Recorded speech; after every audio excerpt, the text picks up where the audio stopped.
যদি হনুমানজি সেই এক কাজটি না করতেন তাহলে সেই রাতে রাম ও লক্ষণের মৃত্যু হয়ে যেত। লঙ্কার যুদ্ধ তখন শেষ পর্যায়ে, রাবণ আহত পর্যায়ে, তার চোখে স্পষ্ট দেখা যাচ্ছিল। কিন্তু রাবণ এমন এক চাল চাললো যা রামের পুরো সেনাবাহিনীর কল্পনারও বাইরে ছিল।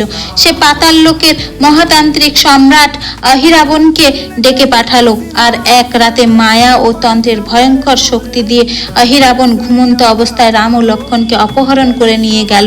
কারণ তার উদ্দেশ্য ছিল সূর্যোদয়ের আগে মহাভবানীর কাছে তাদের বলি দেওয়া। যখন হনুমানজি এই খবর পেলেন তখন তিনি এক মুহূর্ত নষ্ট না করে পাতাল লোকের দিকে রওনা দিলেন।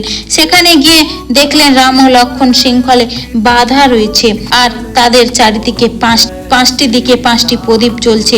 অহিরাবণ হেসে বললেন, এই 5টি প্রদীপ একসাথে না নেভালে আমাকে কেউ মারতে পারবে না, এক শরীরে এটা অসম্ভব। তখন হনুমানজি সেই অদ্ভুত রূপ ধারণ করলেন যা এই সৃষ্টি আগে কখনো দেখেনি। পূর্ব দিকে বানর মুখ, দক্ষিণে নরসিংহ মুখ, পশ্চিমে গরুর মুখ, উত্তরে বরাহ মুখ, আর উপরে হয়গ্রীব মুখ। তিনি 5টি মুখ দিয়ে একসাথে প্রবল শ্বাস নিলেন এবং আর প্রচন্ড এক মুহূর্তেই 5টি প্রদীপ নিভে গেল।